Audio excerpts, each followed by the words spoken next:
चंद्रयान-3 ने भेजी चांद की फोटो। जी हां दोस्तों, चंद्रयान-3 ने चांद के धरती की फोटो को कैप्चर करके भारत की स्पेस एजेंसी इसरो के पास भेज दिया है।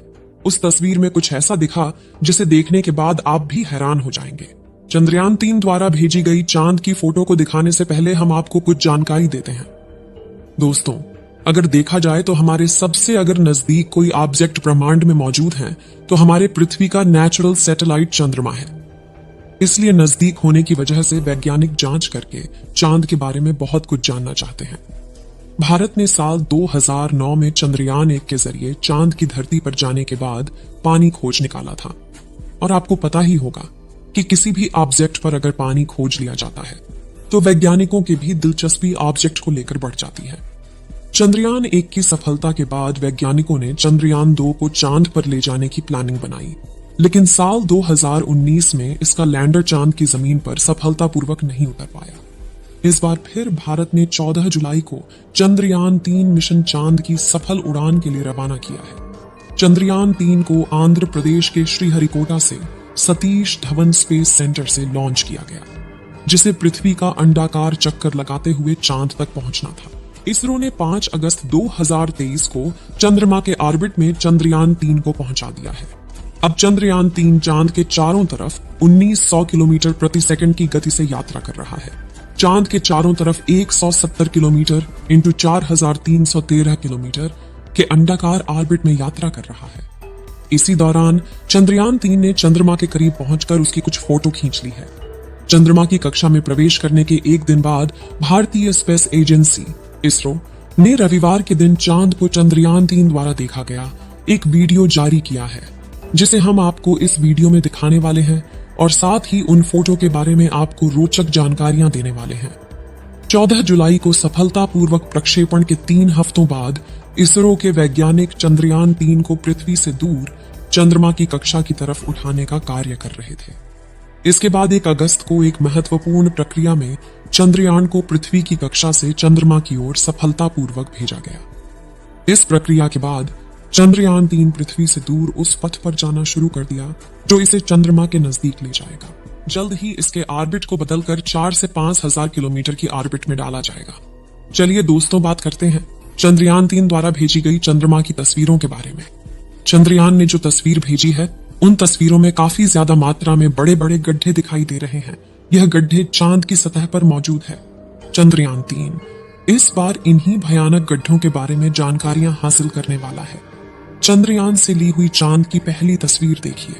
हर तस्वीर में बाएं तरफ गोल्डन रंग का कुछ दिखाई दे रहा है। यह गोल्डन रंग चंद्रयान का सोलर पैनल है और सामने चंद्रमा की सतह और उसके गड्ढे दिख रहे हैं। ये हर फोटो में बढ़ते जा रहे हैं। जैसे जैसे चंद्रयान चांद की धरती के नजदीक जा रहा है, वैसे वैसे ये गड्ढे भी बढ़ते जा रहे हैं।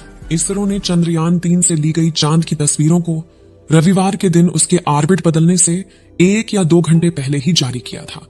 जानकारी के मुताबिक चंद्रयान-3 ने चांद का चक्कर लगाते हुए कामयाबी से अपना ऑर्बिट भी बदल लिया है।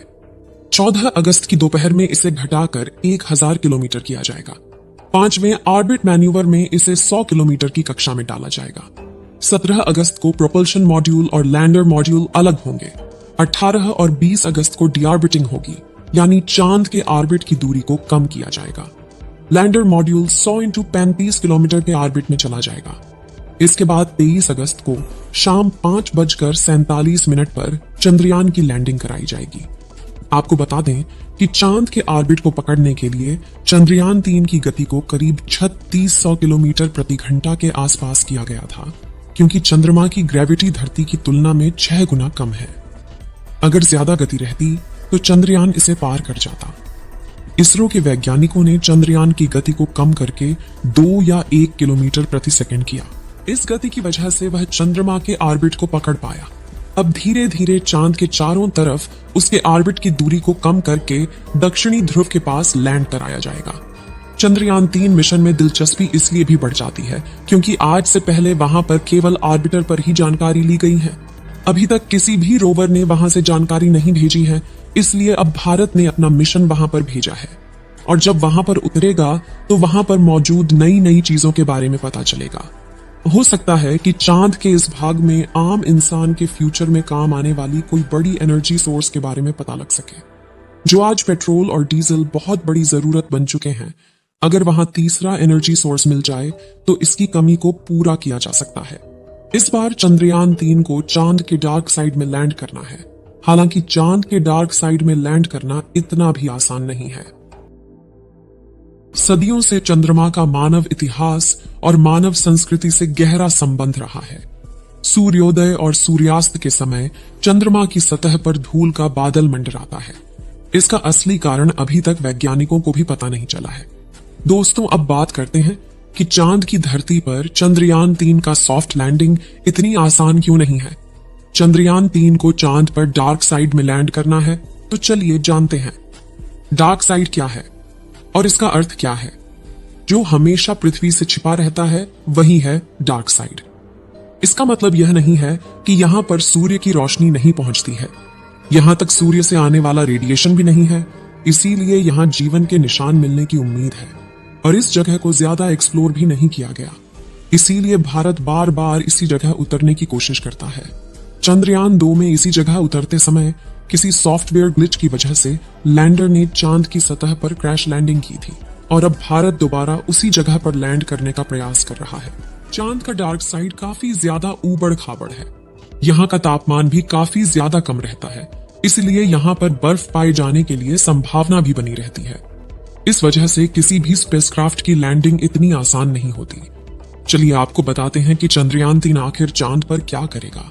साथियों, साल 1959 में रशिया के स्पेसक्राफ्ट ने पहली बार चांद पर लैंडिंग की थी, जिसके बाद अमेरिका ने भी कई मून मिशन किए और 20 जुलाई 1969 को नासा के अपोलो मिशन के दौरान एस्ट्रोनॉट नील आर्मस्ट्रॉन्ग और बज एल्ड्रिन ने चांद पर पहली बार कदम रखा था। जिसके बाद नासा ने कई मून मिशन किए थे और अपने कुल 12 एस्ट्रोनॉट्स को चांद पर भेजा। लेकिन दिसंबर 1972 में अपोलो 17 मिशन के बाद नासा ने अचानक से इंसानों को चांद पर भेजना बंद कर दिया, जिसके लिए उन्होंने कारण दिया कि चांद पर फिलहाल ऐसा कुछ नहीं है जिसकी रिसर्च की जा सके। लेकिन कुछ लोगों का यह भी कहना था कि नासा ने असली कारण को छुपाया है। चलिए आपको कुछ और जानकारी देते हैं। ऐसा माना जाता है कि चांद की धरती में पानी छुपा हो सकता है, और वह भी थोड़ा बहुत नहीं बल्कि पूरे 100 मिलियन टन। इसके अलावा यहाँ पर hydrogen, ammonia, methane, sodium, mercury और सिल्वर जैसे मूल्यवान संसाधनों का खजाना मौजूद हो सकता है, जिसकी खोज करने के लिए ही चंद्रमा पर चंद्रयान 3 मिशन को भेजा गया है। चलिए दोस्तों, इस वीडियो को यहीं पर खत्म करते हैं।